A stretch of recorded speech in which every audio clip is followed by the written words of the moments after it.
नमः संस्कृताय मित्रों, मैं डॉक्टर तन्वी सिंह अपने channel eternal adolescence classes for Sanskrit में एक बार फिर आप सभी का स्वागत करती हूँ।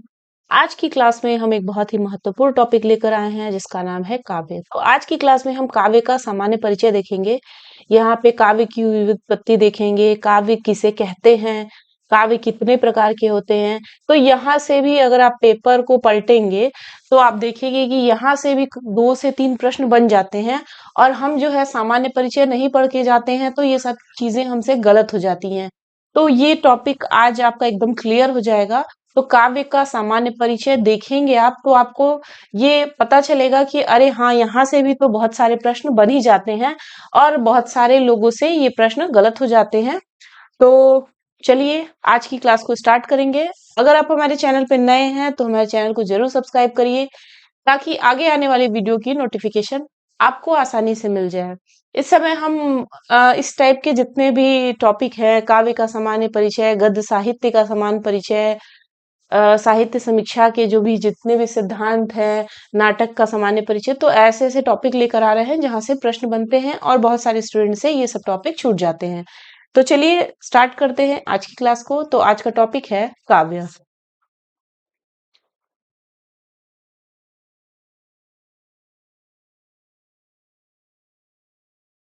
तो चलिए देखते हैं काव्य के बारे में। तो देखिए, जो काव्य है, काव्य शब्द संस्कृत भाषा में बहुत प्राचीन है। तो जो काव्य शब्द है वो संस्कृत भाषा में बहुत ही प्राचीन है, जिसे कवि के कर्म के रूप में जाना जाता है। कवेह कर्म काव्यम। काव्य शब्द संस्कृत भाषा में बहुत प्राचीन है और इसे कवि के कर्म के रूप में जाना जाता है, यानी कवि के कर्म के रूप में जिसे जाना जाता है वो काव्य है। कवेह कर्म काव्यम। कवि धन ऋयत प्रत्यय। ठीक है। कवि शब्द कु अथवा कव धातु भ्वादिगण आत्मनेपदी धातु कवते से बना है, जिसका अर्थ है ध्वनि करना, विवरण देना, चित्रण करना। तो फिर से इसको दिमाग में बैठा लीजिए। कवि शब्द कु अथवा कव धातु से बना है, कवते। इसका अर्थ है ध्वनि करना, विवरण देना, चित्रण करना। ये भ्वादिगण की आत्मनेपदी धातु है। तो इसको आप लोग अच्छे से याद कर लीजिए। आगे देखते हैं। महाकाव्य साहित्य विधा का उद्भव वैदिक सूक्तों से ही मिलता है। तो महाकाव्य साहित्य विधा का जो उद्भव है वो वैदिक सूक्तों से ही मिलता है, जैसे स्तुति परक नारा संशिया, दान स्तुतियां, संवाद सूक्त आदि द्वारा। रामायण और महाभारत जैसे आर्ष काव्य, तो आप ध्यान रखिएगा, रामायण और महाभारत को आर्ष काव्य कहते हैं। तो रामायण और महाभारत जैसे आर्ष काव्य महाकाव्य साहित्य विधा के भास्कर हैं, जिन्होंने परवर्ती काव्यों को विषय वस्तु, शैली, भाषा शैली, वर्णन विधि आदि की उपजीविता दी। तो जो रामायण और महाभारत जैसे आर्ष काव्य है वही जो है महाकाव्य साहित्य की विधा के भास्कर हैं, मतलब सूर्य है। इन्हीं को देखकर, समझकर, इनकी शैलियों को, इनकी भाषा शैली को, वर्णन विधि का ही अनुसरण करके जो आज के जितने भी काव्य हैं उनको उपजीविता मिला है। तो आप देख सकते हैं रामायण और महाभारत जैसे आर्ष काव्य महाकाव्य साहित्य विधा के भास्कर हैं, जिन्होंने परवर्ती काव्यों को विषय वस्तु, शैली, भाषा शैली, वर्णन विधि आदि की उपजीविता दी। यानी आप कह सकते हैं कि जो आर्ष काव्य थे इन्होंने ही आगे के जितने भी काव्य हुए उनको रास्ता दिखाया। आगे देखते हैं। वाल्मीकि से कालिदास की रचना तक, वाल्मीकि से लेंगे आप और कालिदास की रचना तक आने में काव्य कला को कई शताब्दियां लगी। रामायण महाभारत के बाद कालिदास की उत्पत्ति तक जो महाकाव्य लिखे गए थे वे केवल नाम मात्र ही शेष हैं। इस काल के कुछ ग्रंथों के नाम निम्नलिखित हैं। जाम्बवती जय या पाताल विजय, पाणिनि 450 ईस्वी पूर्व। तो जो जाम्बवती जय कह सकते हैं, विजय कह सकते हैं, या पाताल विजय पाणिनि की 450 ईस्वी में इनकी रचना की गई थी। 18 सर्गों में श्री कृष्ण द्वारा पाताल जाकर जाम्बवती के विजय और परिणय की कथा वर्णित है। तो जाम्बवती विजय में 18 सर्ग में श्री कृष्ण द्वारा, मतलब इसकी कहानी आप लोग याद तो कर लेते हैं कि जाम्बवती विजय या पाताल विजय कोई रचना है, लेकिन इसमें क्या है, इसमें टोटल तो 18 सर्ग हैं। इसमें 18 सर्गों में श्री कृष्ण द्वारा पाताल जाकर जाम्बवती के विजय और परिणय की कथा वर्णित है। 18 सर्गों में श्री कृष्ण द्वारा पाताल जाकर जाम्बवती के विजय और परिणय की कथा वर्णित है, इसको याद कर लीजिएगा। राजशेखर के नाम से जल्हड़ की तृप्ति मुक्तावली में उद्घृत नमः पाणिनये न तस्मै, नमः पाणिनये तस्मै यस्मादाविर्भूदिः आदौ व्याकरणं काव्यमनु जाम्बवती जयम्। वररुचि 350 ईस्वी पूर्व ने स्वर्गारोहण नामक काव्य बनाया था, जिसे पतंजलि ने वाररुचम काव्यम कहा है। तो ये सारे नाम याद रखिएगा कि जाम्बवती विजय किसका है, स्वर्गारोहण किसका है, ये पूछ देता है। समुद्रगुप्त के कृष्ण चरित काव्य में इसका उल्लेख है। महाभाष्यकार पतंजलि 150 ईस्वी पूर्व में महानंद काव्य की रचना की थी। समुद्रगुप्त ने कृष्णचरित में इसकी चर्चा की है। इसके बाद महाकवि कालिदास का युग प्रारंभ होता है। मनोहारिणी शैली के प्रवर्तक कालिदास हैं। इसी श्रृंखला में महाकवि भारवी, माघ और श्रीहर्ष का नाम उल्लेखनीय है। तो यहाँ पे बताया ही गया कि वाल्मीकि से शुरू हुआ, वाल्मीकि से कालिदास की रचना तक आने में काव्य कला को कई शताब्दियां लग गई, और रामायण महाभारत के बाद जब तक कालिदास का उत्पत्ति नहीं हुआ तब तक महाकाव्य लिखे गए थे, लेकिन वे केवल नाम मात्र ही शेष थे। और वही सब ये जाम्बवती विजय, सुक्ति मुक्तावली, स्वर्गारोहण, ये सब बीच के ही हैं, जब तक कालिदास की उत्पत्ति नहीं हुई।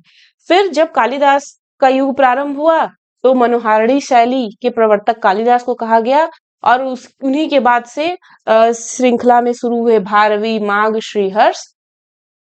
तो अब आगे देखते हैं काव्य के प्रकार। अब आपसे प्रश्न पूछ जाता है कि काव्य कितने प्रकार का होता है, ठीक है, तो ये भी बहुत ही महत्वपूर्ण है, इसको भी ध्यान रखिए।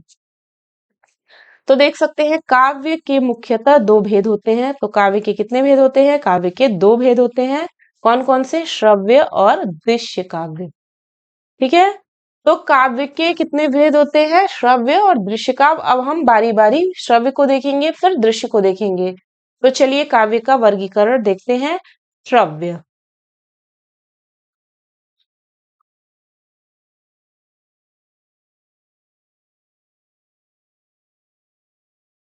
तो श्रव्य में देखिए आपके पहले क्या क्या आ जाएगा। श्रव्य में आ जाएगा पद्य, चंपू, कथा, आख्यायिका। तो पहले तो उसको रट लीजिए, पद्य, चंपू, कथा, आख्यायिका, ये आपके आ जाएंगे श्रव्य काव्य में। अब इसमें जो पद्य है पहला, इसमें क्या क्या आएगा, इसमें महाकाव्य, खंड काव्य और मुक्तक काव्य आएगा। महाकाव्य रघुवंशम आदि, खंड काव्य मेघदूतम आदि, मुक्तक काव्य नीति शतकम आदि। चंपू नल चंपू आदि, कथा कादंबरी आदि, और आख्यायिका हर्षचरितम आदि। तो श्रव्य काव्य चार प्रकार के हो गए, पद्य, चंपू, कथा, आख्यायिका। पद्य तीन प्रकार का हो गया, महाकाव्य, खंड काव्य, मुक्तक काव्य। तो आप लोग इसको याद कर लीजिए, श्रव्य के चार प्रकार हो गए। पहले तो काव्य दो प्रकार के हुआ, श्रव्य और दृश्य। श्रव्य चार प्रकार के, पद्य, चंपू, कथा, आख्यायिका। फिर अब हम देखेंगे दृश्य काव्य। अब देखिए दृश्य काव्य, दृश्य काव्य में रूपक ये 10 होते हैं, ठीक है। तो देखिए दृश्य काव्य में रूपक, रूपक कितने प्रकार के होते हैं, 10। तो अब इन 10 का नाम देखेंगे और किसको किसको क्या कहा जाता है, यहीं पे आप याद कर लेंगे, बहुत ही इंपॉर्टेंट है ये। तो पहले तो रूपक, 10 रूपक का नाम याद होना चाहिए। नाटक, प्रकरण, भाड़, प्रहसन, डिम, व्यायोग, समवकार, वीथी, अंक, इहामृग। अब यहाँ पे आपको याद करना है कि नाटक के अंतर्गत क्या आता है, प्रकरण के अंतर्गत क्या आता है, तो आप याद करते चलिएगा। तो नाटक है अभिज्ञान शाकुंतलम, प्रकरण है मृच्छकटिकम, भाण है लीला मधुकरम, प्रहसन है धूर्त चरितम, डिम है त्रिपुरदाह। कभी कभी पूछ देता है त्रिपुरदाह का उदाहरण, डिम का उदाहरण कौन सा है, 4 ग्रंथ दे देगा। तो आपको यहाँ से ये याद रहेगा, जितने ये नाम दिए हैं यही पूछ देता है, तो इन्हीं इन्हीं को याद कर लीजिए। तो नाटक तो आपको बहुत सारे पता है कि कौन कौन से हैं, लेकिन यहाँ पे भाण के बाद से, प्रकरण के बाद से जितने नाम दिए हैं यही घुमा फिरा के पूछ देता है, तो आपको यही याद करना है। तो नाटक हो गया अभिज्ञान शाकुंतलम, प्रकरण हो गया मृच्छकटिकम, पूछ देता है मृच्छकटिकम है एक क्या, नाटक, प्रकरण, भाड़, प्रश्न, तो आपको याद होना चाहिए कि ये प्रकरण है। तो इस टाइप के बहुत सारे प्रश्न बन जाते हैं। तो नाटक अभिज्ञान शाकुंतलम, प्रकरण मृच्छकटिकम, भाड़ लीला मधुकरम, प्रहसन धूर्त चरितम, डिम त्रिपुरदाह, व्यायोग का उदाहरण है सौगंधिका हरणम, समवकार का उदाहरण है समुद्र मंथन, वीथी का उदाहरण है मालविका, अंक का उदाहरण है शर्मिष्ठा ययाति, ईहामृग का उदाहरण है कुसुम शेखर विजय। तो ये 10 नाम आपको याद होने चाहिए। रूपक, नाटक, प्रकरण, भाण, प्रहसन, डिम, व्यायोग, समवकार, वीथी, अंक, ईहामृग।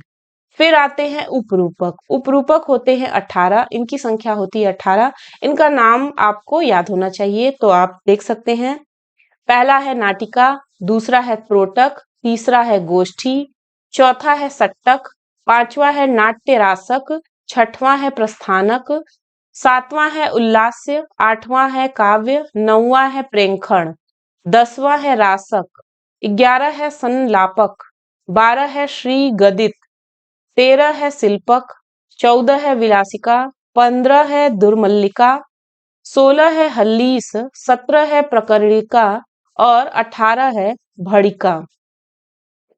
तो देखिए यहाँ पे क्या होता है, पूछ देता है एग्जाम में अक्सर कि मान लीजिए यहाँ से दे देगा श्री गदित, ये दे देगा नाम, ठीक, और दे देगा कि ये किस श्रेणी में आता है, रूपक में, उपरूपक में, और इसमें से हो सकता है एक दो नाम दे दे नाटक में या मृग में। तो आपको यहाँ पे ये दिमाग, अगर आपको याद नहीं भी हो रहा है तो आप ये नाम 2-4 बार पढ़ लीजिए कि उपरूपक की श्रेणी में कौन कौन से आते हैं। तो यहाँ पे मैंने आपको बताया कि काव्य 2 प्रकार का होता है, दृश्य काव्य, श्रव्य काव्य, अदृश्य काव्य। श्रव्य काव्य 4 प्रकार का, पद्य, चंपू, कथा, आख्यायिका, और दृश्य यानी जिसको हम आंखों से देख सके। रूपक दृश्य काव्य में ही आएगा, और रूपक 10 प्रकार के होते हैं, उपरूपक भी दृश्य काव्य में आएगा। तो इन सबको आप देख सकते हैं। तो नाटक, प्रकरण, भाड़, व्यायोग, समवकार, वीथी, अंक, ईहामृग, ये सब आपके रूपक में आ गए। उपरूपक आपके 18 प्रकार के हैं, इनको भी आप लोग कई बार पढ़ लीजिए। नाटिका, त्रोटक, गोष्ठी, सट्टक, नाट्य रासक, प्रस्थानक, उल्लास्य, काव्य, प्रेंखण, रासक, संलापक, श्रीगदित, शिल्पक, विलासिका, दुर्मल्लिका, हल्लीस, प्रकरणिका, भाड़िका।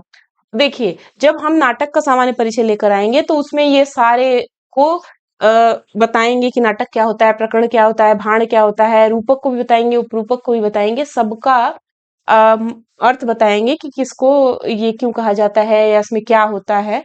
तो ये एक बहुत ही इंपॉर्टेंट टॉपिक था। इसको आप लोग, ये बहुत छोटी सी वीडियो है, इसको 2-4 बार भी देख लेंगे तो आपके दिमाग में बड़े आराम से चीजें बैठ जाएंगी। तो ये टॉपिक आपको कैसा लगा, इसको कमेंट बॉक्स में जरूर बताइएगा, और अपना भी सुझाव दीजिएगा कि आपको और कोई, जैसे कुछ बच्चों के दिमाग में रहता है ना कि इस चीज का भी अगर वीडियो मिल जाता तो अच्छा रहता। तो हमारा जो चैनल है वो संस्कृत के विद्यार्थियों के लिए बिल्कुल निःशुल्क है, और उनके ही सेवा के लिए ये चैनल काम कर रहा है। तो आप बताएंगे कि अगर कुछ आपको ऐसे टॉपिक जो नहीं मिल पा रहे हैं तो आप लोग उसको बताइएगा जरूर, क्योंकि मैं अकेले ही वीडियो बनाती हूँ, मेरे साथ कोई टीम नहीं है। लेकिन फिर भी मैं कोशिश करूंगी कि वो टॉपिक जो आपको जरूरी है उनके भी वीडियो मैं अपने चैनल के माध्यम से अपलोड कर दूं। वैसे भी अगर आप हमारे चैनल पे नए हैं तो आप जाकर देखिएगा, हमारे चैनल पे बहुत सारे वीडियो हैं, मतलब बहुत सारे वीडियो हैं। तो आप उनको भी देखेंगे तो आप किसी भी एग्जाम की तैयारी करेंगे तो आपको एकदम जीरो से लेके लास्ट तक का सारा मटेरियल बड़े आराम से मिल जाएगा।